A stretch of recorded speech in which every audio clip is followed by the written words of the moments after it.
Hello. Shri గురుభ్యో నమ.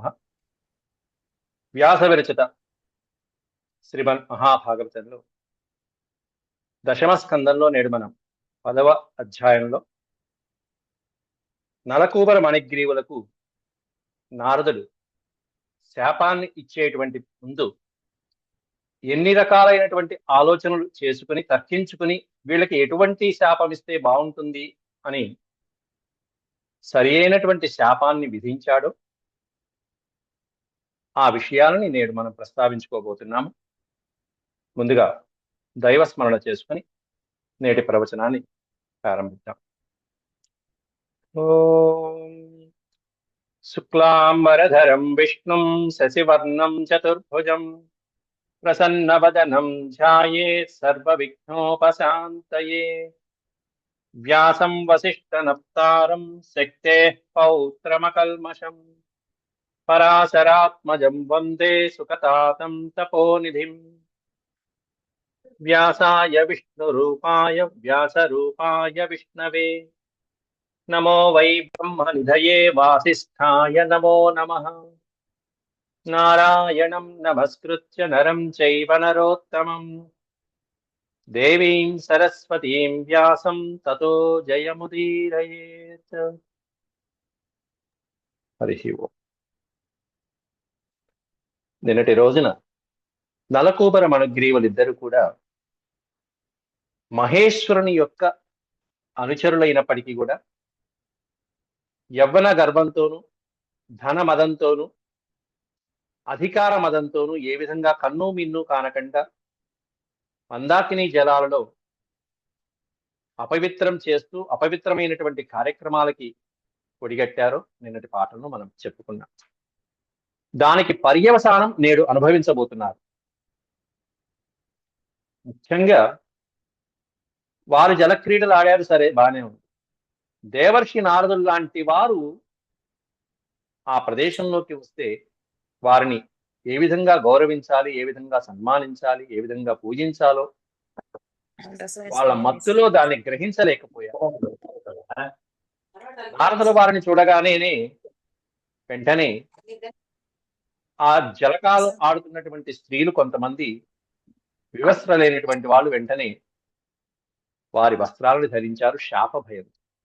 కానీ మదోన్మత్తులై మత్తులో ఉన్నటువంటి వీరిద్దరికీ కూడా కనీసం వస్త్రాలని ధరించాలని ఇంగిత జ్ఞానం కూడా కలగలేదు. ఇప్పుడు కూడా మద్యము అనేటువంటిది, మదిర అనేటువంటిది ఆ విధంగా మనిషిని పతనానికి గురి చేస్తూ ఉంటుంది. అందువలన మద్యము గాని ధనము గాని ఇటువంటి వ్యసనాలు గాని మానవుణ్ణి తగ్గించేస్తూ ఉంటాయి. వాటిలో కలిపురుషుడి యొక్క ఆవాహన ఉంటూ ఉంటుందని కూడా చెప్తారు. వాటి గురించి సరే, ఇక్కడికి వచ్చేటప్పటికీ నారదుల వారు ఇట్లాంటి పురుషులకి వీరికి ఎలా బుద్ధి చెప్తే బాగుంటుందని ఇక్కడి నుంచి తర్కించుకుంటున్నారు. ఆయనలో ఆయన తర్కించుకుంటూ వాళ్ళతో ఈ విధంగా చెప్తున్నారు. కానీ వాళ్ళకి ఎక్కట్ల బుర్రలో ఆ నలకూబర మణిగ్రీవులకి వినిపించేట్టుగానే ప్రస్తావిస్తున్నారు ఇవన్నీ కూడా. హన్యంతే పశవో యత్ర నిర్దయైరజితాత్మభిః మన్యమానైరిమం దేహం అజరా మృత్యునశ్వరం. ఇంతవరకు నిన్నటి పాఠంలో మనం చెప్పుకోవడం జరిగింది. అంటే ఇంద్రియ వసులైనటువంటి వాళ్ళు, ఇంద్రియాలకి లీనమైపోయినటువంటి వాళ్ళు, సుఖభోగాలను అనుభవించేటువంటి వాళ్ళు ఎప్పుడు కూడా నశించిపోయేటువంటి ఈ దేహం అనేటువంటిది శాశ్వతం అనేటువంటి భ్రమలో ఉంటారు. ఈ యవనం శాశ్వతం, ఈ దేహం శాశ్వతం అనేటువంటి భ్రమలో ఉంటూ ఉంటారు.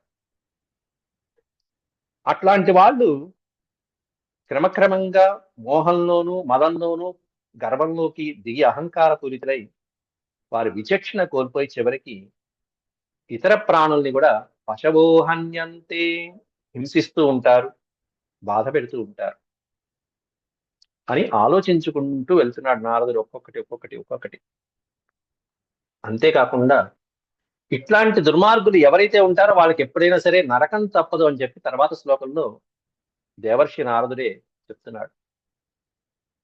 దేవ సంహితమప్యంతే కృమివిద్భిః కృమివిద్ధస్మ సంహితం కృమి అంటే కీటకం.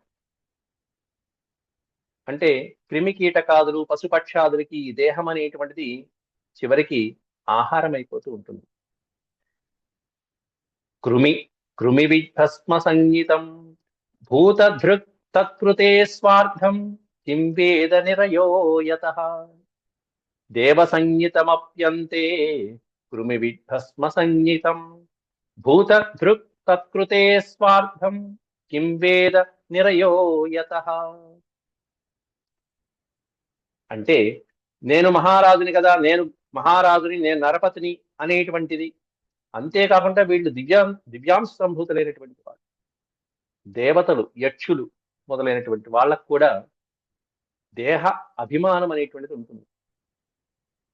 నేను శాశ్వతంగా ఉంటాను అనుకుంటారు ప్రతి దేవుడు కూడా.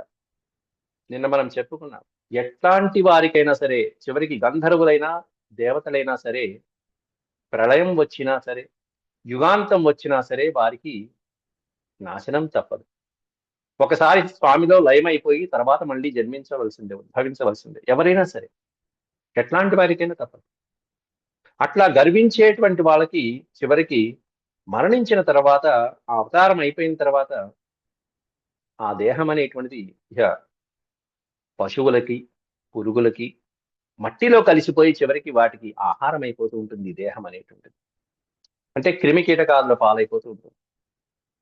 ఇంకా చెప్పాలంటే అగ్నిలో దగ్ధమైపోతూ ఉంటుంది. అటువంటి మానవుడు కూడా ఏది హితమో ఏది అహితమో అనేటువంటి తెలియక స్వార్థంతో అనేకమైనటువంటి ప్రాణులకి ఎంతో ఇబ్బంది తలపెడుతూ ఉంటాడు. చివరికి అట్లాంటి వాడు నరకయాతలు అనుభవిస్తూ ఉంటాడు. ఇవన్నీ తప్పవయ్యా. దేహ సంజ్ఞితమప్యంతే. దేహ సంజ్ఞ, సంజ్ఞ అంటే జ్ఞానము. ఈ దేహం నాది అనేటువంటి దేహమే నిత్యము శాశ్వతము అనేటువంటిది ఎవరైతే భావిస్తూ ఉంటారో అజ్ఞాని, చివరికి వాడి దేహాంతంలో అంతే అప్యంతే, అంతే అంటే దేహము యొక్క అంత్య సమయంలో కృమి విభస్మ సంగీతం, క్రిమి కీటకాదులు పశుపక్షాదులకి ఈ దేహం వశమైపోతుంది, ఆహారం అయిపోతుంది. మట్టిలో పుట్టినటువంటి వాడు మట్టిలో కలవక తప్పదు. భూత దృక్తత్కృతే స్వార్థం. అట్లాంటి వాడు స్వార్థ ప్రయోజనాల కోసం, తన సుఖాల కోసం, తత్కృతే అనిత్యమైనటువంటి అశాశ్వతమైన ఈ దేహం కోసం, స్వార్థం కోసం కిం వేద నిరయో యతః. అట్లాంటి వాడు ఎన్ని పాపాలు చేస్తుంటాడో.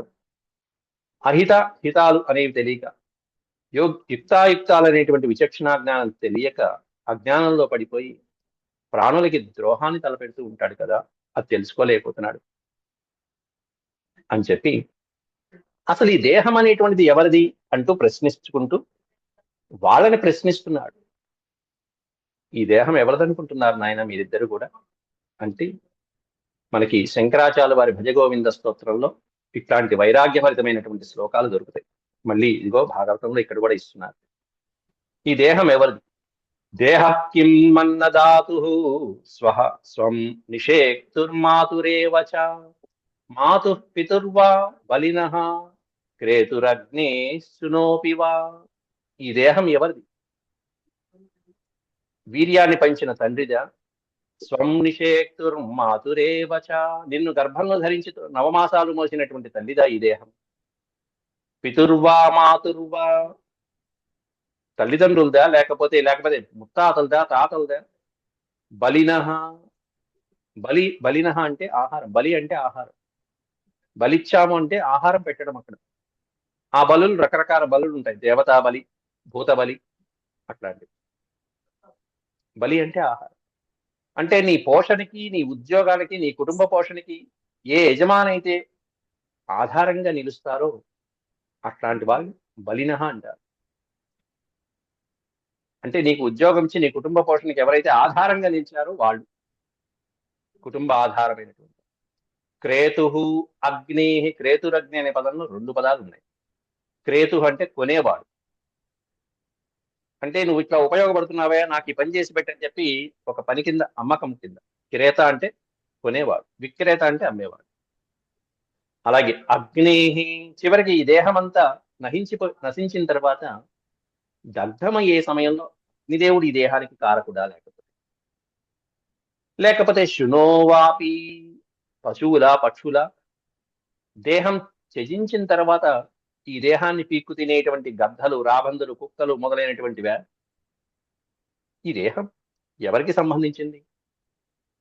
తండ్రిదా, అమ్మదా, లేకపోతే వాళ్ళ తాత ముత్తాతలదా, యజమానిదా, కొన్నటువంటి వాడిదా, అగ్నికి సంబంధించిందా, పశుపక్షాదులదా?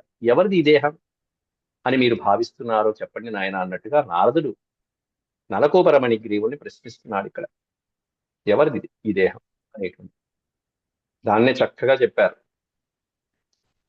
కస్వేవాహం కుత ఆయాతః తత్వం చింతయ తదిహం భ్రాతః భజగోవిందం భజగోవిందం గోవిందం భజ మూఢమతే. కస్వేవాహం త్వం కహ అహం కహ, నువ్వెవరు నేనెవరు, కుత ఆయాతః ఎక్కడి నుంచి వచ్చాం, మనమందరం ఎక్కడికి వెళ్ళిపోతున్నాం ఈ సంసార చక్రంలో.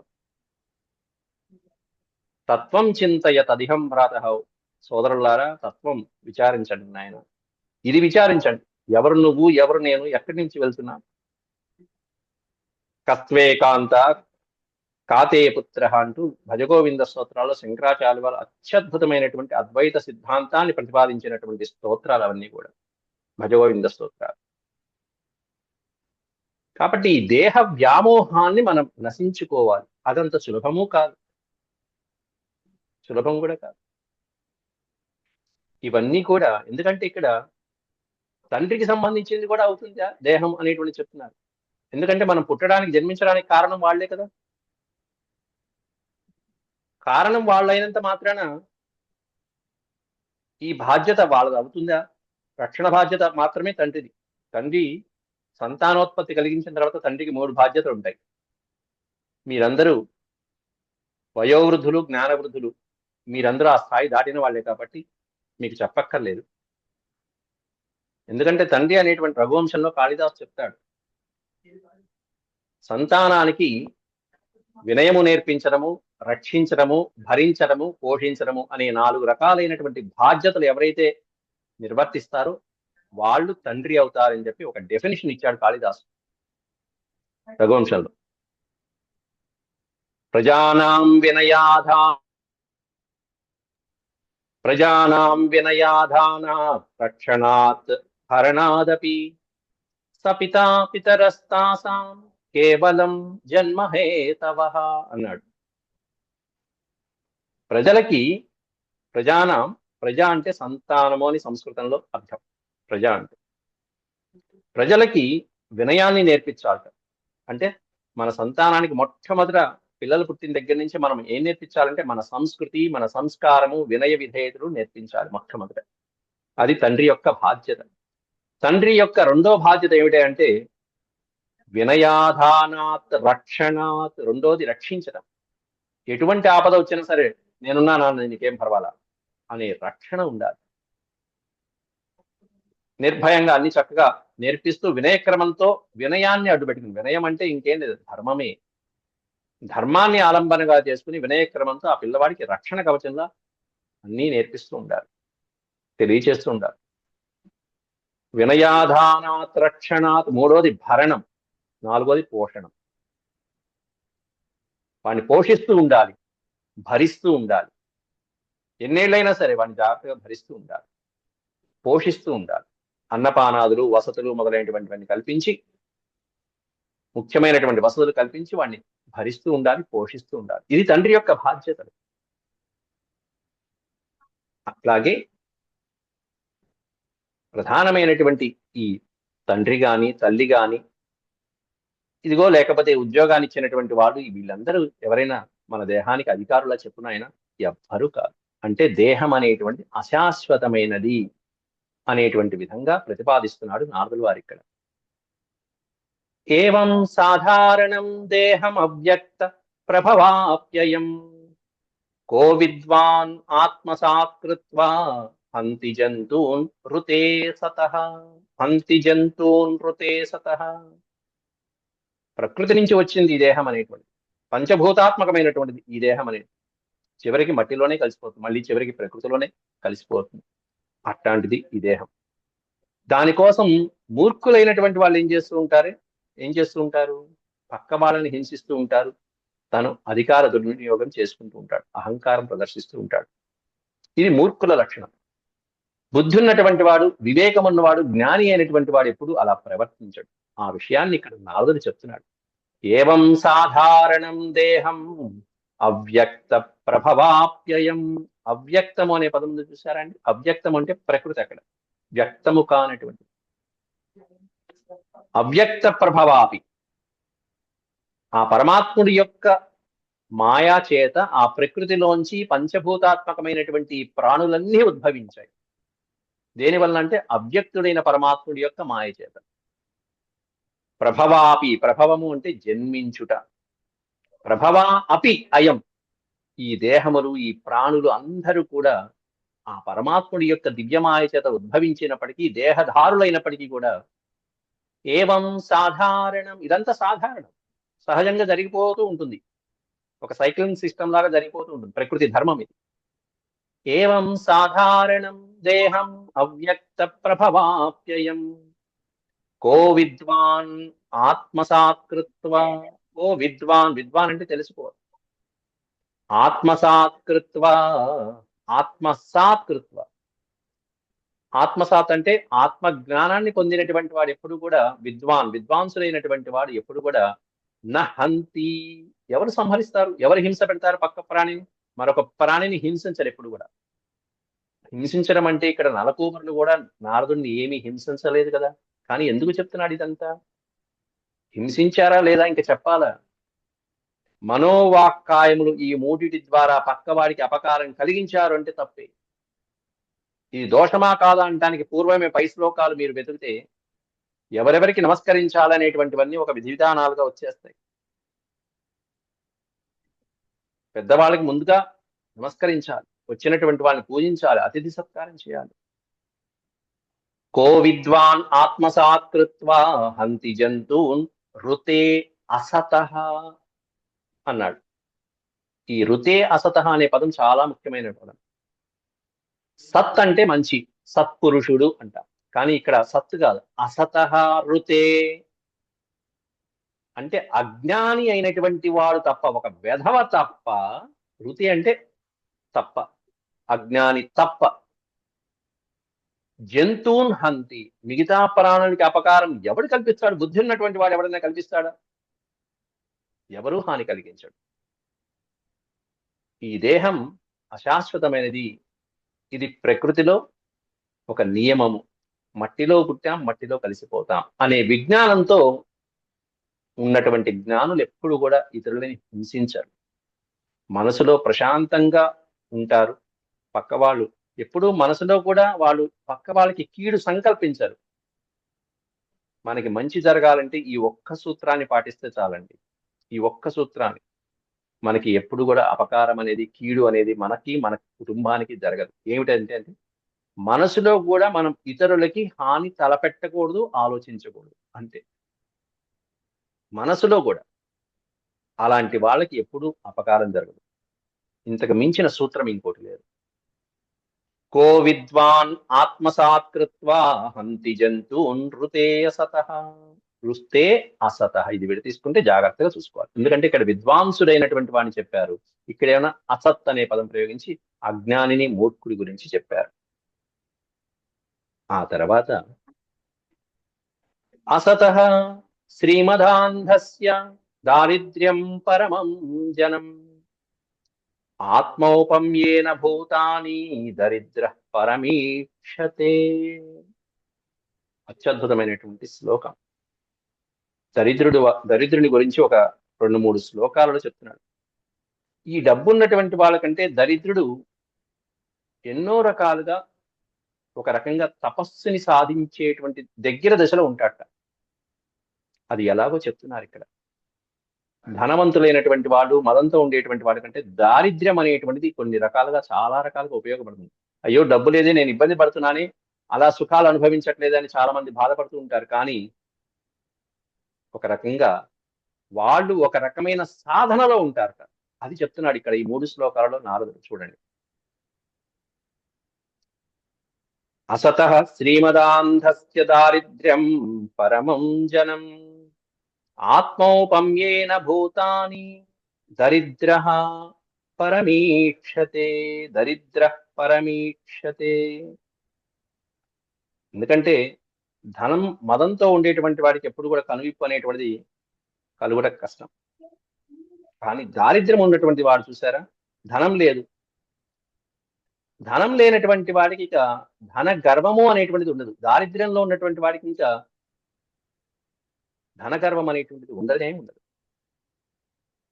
పైగా వాడిలో ఉన్నటువంటి గొప్ప గుణం ఏంటంటే ఆత్మౌపమ్యేన, ఆత్మ ప్లస్ ఔపమ్యేన.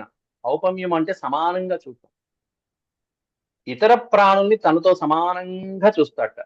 ఎవరిని ఏం చూస్తా అంటే భూతాన్ని, ప్రతి భూతాన్ని, భూతము అంటే ప్రాణి అని అర్థం. ప్రతి జీవిని, ప్రతి ప్రాణిని తనతో పాటు సమానంగా చూసేటువంటి గొప్ప గుణం ఎవరికి ఉంటుందంటే దారిద్ర్యంలో ఉండేటువంటి వాళ్ళకు ఉంటుంది. కాబట్టి దారిద్ర్యం అనేటువంటిది అదేదో తప్పు అనుకుంటామయ్యా. దరిద్ర పరం ఈక్ష్యతే. పరమీక్షతే అనే పదం పెట్టేశాడు అక్కడ. అంటే వాళ్ళు చక్కటి దృష్టితో ఉంటారు, సమానమైనటువంటి దృష్టితో అందరినీ చూస్తారు, ప్రతి ప్రాణిని చూస్తారు, వాడికి ఆ కష్టం తెలుస్తుంది. కానీ ఇక్కడ వీళ్ళు నలకూబర మణిగ్రీవులు ఇద్దరు మదాంధంతో ఉన్నారు, మత్తెక్కినటువంటి వాళ్ళుగా ఉన్నారు. పైగా ఎందుకంటే ఆ దారిద్ర్యంలో ఉన్నటువంటి వాళ్ళకి జీవితంలో ఎన్నో రకాలైన ఆటంకాలు, ఆటుపోట్లు వస్తూ ఉంటాయి. అవి వర్ణిస్తున్నారు 14వ శ్లోకంలో. ఆ ఆటుపోట్లని, ఆ కష్టాలని ముళ్లతో ఉదహరిస్తూ చెప్తున్నారు 14వ శ్లోకంలో. చూడండి ఒకసారి. యథా కంటక విద్ధాంగో జంతోర్నేచ్చతి తాం యథాం జీవసామ్యం గతో లింగైర్న తథా విద్ధ కంటకః. న తథా విద్ధ కంటకః. కంటకం అనే పదం ఇక్కడ వచ్చింది, చివరిలోనూ వచ్చింది. కంటకము అంటే ముళ్ళు, అవరోధాలు. యథా కంటక విద్ధాంగో, ముళ్ళు గుచ్చుకున్నటువంటి వాడికి అమ్మో ఇది అపకారం కలిగిస్తుంది, హాని కలిగిస్తుంది, వ్యధ కలిగిస్తుంది, బాధ కలిగిస్తుంది అని అనుభవంతో పక్కవాడికి అది కలగకుండా చూస్తాడు బుద్ధి ఉన్నటువంటి వాడు ఎప్పుడు కూడా. అది దారిద్ర్యంతో ఉన్నటువంటి వాడికి ఆ గుణం ఉంటుంది. యథా కంటక విద్ధాంగో జంతోర్నేచ్చతి తాం యథాం. వాడు ఒకసారి అనుభవంతో బాధపడినటువంటి వాడు, ఓహో ఇది ముళ్ళు కాబట్టి గుచ్చుకుంటుంది అనే అనుభవ జ్ఞానంతో ఉన్నటువంటి వాడు తాం వ్యధాం, ఆ బాధని మరొకడికి కలగకుండా ఉండాలని కోరుకుంటూ ఉంటాడట. జంతోర్నేచ్చతి. జంతువు అనే పదానికి అర్థం మనమందరం జంతువులమే, ప్రాణులు. ప్రాణులకి ఈ వ్యధ కలగకుండా ఉండాలని ఇచ్చతి, కోరుకుంటాడు. ఇక్కడ నా ప్లస్ ఇచ్చతి అనేది ఉంటుంది. ఇది వాళ్ళకి ఈ వ్యధ రావాలని కోరుకోడు వాడు. నాకు జరిగింది ఈ వ్యధ, ఈ బాధను నేను అనుభవించాను, ఈ బాధ వాళ్ళు అనుభవించకుండా ఉంటే చాలు అని కోరుకుంటాట ఎప్పుడు కూడా ఆ జీవుడు, దారిద్ర్యంలో ఉండేటువంటి వాడు. అది వాళ్ళ యొక్క సద్గుణాలని వర్ణిస్తున్నాడు ఇక్కడ. జీవసామ్యం గతో లింగైర్న తథా విద్ధ కంటకః. దీంట్లో ఒక అత్యద్భుతమైనటువంటి ఉదాహరణ మనకి రామాయణంలో కూడా చెప్పుకోవచ్చు. శ్రీరామచంద్రుడు హనుమంతుల వారిని సీతాదేవి యొక్క ఆనవాలు గుర్తించి లంక నుంచి తిరిగి వచ్చిన తర్వాత, రామా చూశానయ్యా కంటిన్ అంటూ చెప్తాడు చక్కగా. రాముల వారి దర్శించి రాముల వారి దగ్గర కూర్చొని మొట్టమొదట దక్షిణ దిక్కుకి నమస్కారం చేసి, అమ్మ అనుజ్ఞ తీసుకుని అమ్మకి నమస్కారం చేసి, అప్పుడు వాక్కులు చక్కగా మధురమైనటువంటి వాక్కులతో రామచంద్రుల వారికి సీతమ్మ వారి యొక్క జాడ గురించి చూసొచ్చానయ్యా స్వామి, చూసొచ్చాను అంటూ చెప్పి మొత్తం వివరాలన్నీ ఇచ్చిన తర్వాత రాముడు ఒక మాట అంటాడు అక్కడ. ఇది రామాయణంలో లేదు కానీ ఈ శ్లోకం భావం అత్యద్భుతమైనటువంటి భావం ఇతర అనువాద కావ్యాలలో మనకి లభిస్తుంది. హనుమ, నాకింత పరోపకారం చేశావయ్యా, కానీ నీకు ప్రత్యుపకారం చేయదలుచుకోవట్లేదు నేను అంటాడు రాముడు. తిరిగి నీకు ప్రత్యుపకారం చేయదలుచుకోవట్లేదు నేను, నువ్వు నాకు మహా ఉపకారం చేశావు. ప్రాణాలు పోయే దశలో ఉన్నటువంటి మమ్మల్ని, మా ప్రాణాలని నిలబెట్టావు సీత జాడ చెప్పి. సీత బతికే ఉన్నది, లంకలో ఉంది, నేను చూసి వచ్చానని చెప్పి మా ప్రాణాలని నిలబెట్టావు. మహా ఉపకారం. ఇంతకంటే ఉపకారం ఏముంటుందండి? ఉపకారం చేసినటువంటి వాళ్ళకి ప్రత్యుపకారం చెయ్యాలా లేదా? కానీ రాముడు అన్నటువంటి మాట ఏమిటో తెలుసా? నీకు ప్రత్యుపకారం చేయాలని మేము అనుకోవటం లేదయ్యా అంటాడు శ్రీరామచంద్రుడు అక్కడ. ఇదేమిటి ఈ మాట అంటే, మీరు ఒక్కసారి దీంట్లో లోతైనటువంటి పారమార్థాన్ని ఒక్కసారి మీరు గ్రహించండి. మనం ఎదుటివాడికి ఉపకారం ఎప్పుడు చేస్తామండి? వాడు ఏదైనా ఆపదలోనో కష్టంలోనో ఉన్నప్పుడే కదా మనం ప్రత్యుపకారం చేసేది. శ్రీరామచంద్రుడు కష్టాల్లో ఉన్నాడు కాబట్టి హనుమయ్య సహాయం చేశాడు, కష్టాల్లో ఉన్నాడు కాబట్టి. అదే ఇప్పుడు హనుమంతుల వారికి కూడా నేను ప్రత్యుపకారం తీర్చుకోవాలి, నాయన నువ్వు నాకు ఇంత సహాయం చేసావు, నేను ప్రత్యుపకారం తీర్చుకుంటాను, ఎలా సహాయం చేయనని చెప్పి అడగక్కర్లా. అలా అడిగారు అంటే మనసులో కీడు శంకించినట్టే. అంటే నీకు కూడా కష్టం రావాలి, ఆ కష్టం నేనే తీర్చాలి అని కోరుకున్నట్టే కదా అంతర్లీనమైనటువంటి అర్థం. కానీ రాముడు ఎంత ఉదాత్తమైనటువంటి విధంగా ఆలోచించాడు చూడండి. నీకు తిరిగి ప్రత్యుపకారం చేయాలని నేను అనుకోవటం లేదయ్యా, అంటే నీకు ఆ కష్టం కూడా రాకూడదు అని చెప్పి అంత వెన్నలాంటి మనసు ఆ శ్రీరామచంద్రుడి. హనుమయ్య, నీకు ఈ కష్టం కూడా రాకూడదయ్యా, నీకు ప్రత్యుపకారం చేసే అవకాశమే మాకు రాకూడదు అంటే హనుమంతుడికి ఏ కష్టము రాకూడదు అని చెప్పి ఒక రకంగా వరం ఇచ్చేశారు స్వామి అక్కడ శ్రీరామచంద్రము రామబండు. అట్లా ఎందుకు చెప్తున్నాను ఇదంతా అంటే, జీవితంలో విసిగి వేసారి సంసార బంధనాల్లో ఎన్నో ఆటుపోట్లకి బాధల్ని ఓర్చుకున్నటువంటి వాడు ఎప్పుడు కూడా మిగతా ప్రాణులకి ఈ వ్యధ కలగకూడదు అని చెప్పి కోరుకుంటూ ఉంటాడు. ముఖ్యంగా దరిద్రుడు అయినటువంటి వాడు. అట్లా ముఖ్యమైనటువంటి సందేశాన్ని నారదుడు ఎంత ఆలోచిస్తున్నాడు చూడండి. వాళ్ళు తప్పు చేశారు, తప్పు చేసినటువంటి వాడిని వెంటనే శపించేయచ్చు కదా, ఎందుకు ఇంత ఆలోచన? మీరు ఇలా అయిపోండి ఇలా అయిపోండి అని చెప్పి ఏ దేవత అయినా చూడంగానే శాపం పెట్టేస్తారు. కానీ ఇక్కడ నారదుడి యొక్క తర్కం చూడండి, ఎంత ఆలోచిస్తున్నాడు. వాళ్ళ సామాన్యులు కాదు, యక్షులు, పైగా అత్యద్భుతమైనటువంటి స్థాయిలో ఉన్నటువంటి వాడు, పరమేశ్వరుడి దగ్గర అనుచరులు. అట్లాంటి వాళ్ళకి వెంటనే శాపం పెట్టకుండా ఉచితమైనటువంటి శాపం, ఇట్లాంటి శాపం కాదు, మళ్ళీ అద్భుతమైనటువంటిది. ఆ వృక్షాలుగానే ఎందుకు చేశాడు శాపం? రాళ్ళగాను రప్పలుగాను శిలలుగాను నువ్వు రాయిగా మారిపో అని చెప్పి చెప్పచ్చుగా, జంతువుగా మారిపో అని చెప్పచ్చుగా, లేకపోతే మానవ లోకంలో పుట్టండి అని చెప్పి చెప్పచ్చుగా.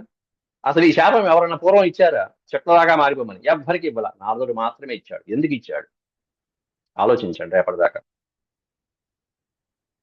దరిద్రో నిరహం స్తంభో ముక్త సర్వమదైరిహ కృచ్ఛ్రం యదృచ్ఛయాప్నోతి తద్ధితస్య పరం తప. దరిద్ర, నిజంగా దరిద్రులకు ఉండేటువంటి కష్టాలు ఉన్నాయి చూసారండి, అవి ఒక రకంగా తపస్సు లాంటివి అని చెప్పి వర్ణిస్తున్నాడు ఈ శ్లోకంలో. తపహ అంటే తపస్సు, పరం తపహ, మామూలు తపస్సు కూడా కాదు, పరం తపహ, గొప్ప తపస్సుట. దరిద్రులైనటువంటి వాళ్ళకి భోగాలు ఉండవు, సుఖాలు ఉండవు, అసలు తినటానికి 2 పూట్ల తినటానికి కూడా ఉండదు. ఇది తపస్సు కాదా? తపస్సు చేసే వాళ్ళందరూ అదే చేసేది. వాళ్ళు ముప్పొద్దులో తినరు, పొద్దునోసారి సాయంత్రం ఓసారి తిని మధ్యలో 14 సార్లు ఒంటింటి చుట్టూతో తిరిగి అది నోట వేసుకుని ఇది నోట వేసుకుని ఫ్రిడ్జ్లో తీసి అవి తీసి ఇవి తీసి నోట వేసుకోవడం ఉండదు. తపస్సు చేసుకునేటువంటి వాళ్ళకి వనంలో 6 నెలలకు ఒకసారి భోజనం, ఆ తర్వాత ఇంకొంతకాలం అయిన తర్వాత ఒకసారి అలా గాలిని స్వీకరించి అయిపోయింది భోజనం అంటారు, లేకపోతే ఒక ఉద్ధరణ నీళ్ళు తీసుకుని అయిపోయింది భోజనం అంటారు. నిరాహారులు ఉంటారు, సూర్యుని యొక్క తేజస్సు చూసి భోజనం అయిపోయింది పూటకంటారు. అది తపస్సు. అట్లాంటి తపస్సు ఎవరు చేస్తారంటే వీళ్ళు చేస్తారట, దరిద్రుడు. అది వర్ణిస్తున్నాడు ఇక్కడ. దరిద్రో నిరహం స్తంభో ముక్త సర్వమదైరిహ. సర్వమదై ముక్త, ముక్త అంటే విముక్త, విముక్తులైపోయినటువంటి వాళ్ళ దరిద్రులు. దేని నుంచి విముక్తులైపోయిన వాళ్ళు? సర్వమదై ఇహ. ఇహ అంటే ఈ లోకంలో దరిద్రులు అయినటువంటి వాళ్ళు సమస్తమైనటువంటి మదాలు అన్నాడు. అంటే మదాల్లో రకరకాలు ఉన్నాయా మదాలు? ఎస్, తప్పకుండా ఉంటాయి. అందుకనే సర్వమదై అని పెట్టారు వ్యాసులు వారు. అనేక రకాలైనటువంటి మదాలలో ఉన్న రకాలు చాలా ఉన్నాయి. ధనం వలన వచ్చే మదం ఉంటుంది, యవ్వనం వలన వచ్చేటువంటి మదం ఉంటుంది, విద్య వలన వచ్చే అహంకారం అనేటువంటి పెద్ద మాయరోగం ఒకటి ఉంటుంది. నాకు అన్నీ తెలుసు అనేటువంటి పొడుగాడు ఉంటాడు. నేను జీడిపప్పుని నేను బాదం పప్పుని అనేటువంటి వాడు ఉంటాడు. విద్యల్లో 4 కళలు వస్తే చాలు, అధికార మదం ఉంటుంది. ఇట్లా రకరకాల మదాలు, ఇట్లాంటివన్నీ కలిపి సర్వమదై ఇహ, ఈ లోకంలో సమస్తమైనటువంటి మద గర్భాల నుండి ముక్త దరిద్ర, ముక్తుడైపోయినటువంటి వాడు ఎవడన్నా ఉన్నాడంటే ఈ లోకంలో ఇదిగో వీడు మాత్రమే. ఐఏఎస్ స్టాంప్ వేయచ్చు, వీడు విముక్తుడైనటువంటి వాడు. వాడికి అహంకారం అనేది ఉండదు, ఇంకా నిరహం. నిరహం, అహం అనేటువంటిది, ఇంకా గర్వం అనేటువంటిది ఉండదు. కృచ్ఛ్రం యదృచ్ఛయాప్నోతి తద్ధితస్య పరం తపః. యాదృచ్ఛికంగా లభించినటువంటి అత్యద్భుతమైనటువంటి వరం దారిద్ర్యం అనేటువంటిది ఎవరికన్నా. వాడు దరిద్రుడండి అంటే చిన్న చూపు చూడక్కల్లా, వాడు గొప్ప తపస్సు చేస్తున్నాడని భావించాలి మనసులో. యాదృచ్ఛికంగా వస్తుంది, అందరికీ రాదు కూడా ఆ అవకాశం. యాదృచ్ఛికంగా అనుకోకుండా వచ్చి పడుతుంది ఆ దరిద్రం. అప్పటిదాకా సంపాదనలో హాయిగా సుఖాలు అనుభవిస్తావు, డబ్బు అనుభవిస్తావు, కారు బంగ్లా అన్ని విలాసాలు విందులు భోగాలు అనుభవిస్తాడు. ఒక్కసారిగా దరిద్రుడైపోతాడు. ఇది స్వామి పెట్టే పరీక్ష, యాదృచ్ఛికంగా కలిగినటువంటిది. నారదుడు అట్లాంటి వాళ్ళని ఏం చెప్పాడంటే తస్య తద్ధి తస్య పరం తపః. తద్ధి, అట్లాంటి అవకాశం వచ్చింది అంటే వాడికి గొప్ప తపస్సు చేసుకునే సమయం ఆసన్నమైంది అని భగవంతుడు చూపించిన సందేశం అది. తద్ధితస్య పరం తపః, ఇది గుర్తుపెట్టుకోండి చాలు. ఎప్పుడైనా మనం కుంగిపోతాం, ఇదేమిటి డబ్బు శాలరీ తగ్గించారంటో, లేకపోతే 1,00,000 లాస్ అయిందనో, లేకపోతే ఒక ఆస్తి తగ్గిందనో కుంగిపోతూ ఉంటాం. యాదృచ్ఛికంగా జరిగినటువంటి ఇటువంటివన్నీ కూడా మనకి గొప్ప తపస్సుకి తీసుకువెళ్తూ ఉంటాయి, తపస్సాధన. అది గుర్తుపెట్టుకోవాలి. ఇలాంటివి ఎన్నో రకాలైనటువంటి అంతర్లీనమైనవి నారదుడు ఇంత కూలంకషంగా ఆలోచించి మరీ వాళ్ళకి శాపం పెట్టబోతున్నాడు. అదే శాపం ఎందుకు పెట్టాడు, ఇంకా ధన సంపాదన లేనటువంటి వాళ్ళ యొక్క స్థితిగతులు ఎలా ఉంటాయనేది ఇంకా 2 శ్లోకాలలో వివరించి ఆలోచించుకుని ఇంకో 4 శ్లోకాలు వైరాగ్యపరమైన శ్లోకాలు చెప్పి నారదుల వారు 21, 22 శ్లోకాల్లో ఇక ఆ గర్వంతో ఉన్నటువంటి వాళ్ళిద్దరిని కూడా నలకూబర మణిగ్రీవులకి శాపం పెడుతున్నాడు. అది రేపటి అధ్యాయంలో, రేపటి ప్రవచనంలో మనం తెలుసుకుందాం. అంతవరకు సెలవు. ఓం శాంతి శాంతి శాంతి. యదక్షరపదభ్రష్టం మాత్రాహీనం చ యద్భవేత్ తత్సర్వం క్షమ్యతాం దేవ నారాయణ నమోస్తుతే. సర్వం శ్రీకృష్ణార్పణమస్తు. ఓం నమో భగవతే వాసుదేవాయ. హరి ఓం తత్సత్. కృష్ణార్పణమస్తు.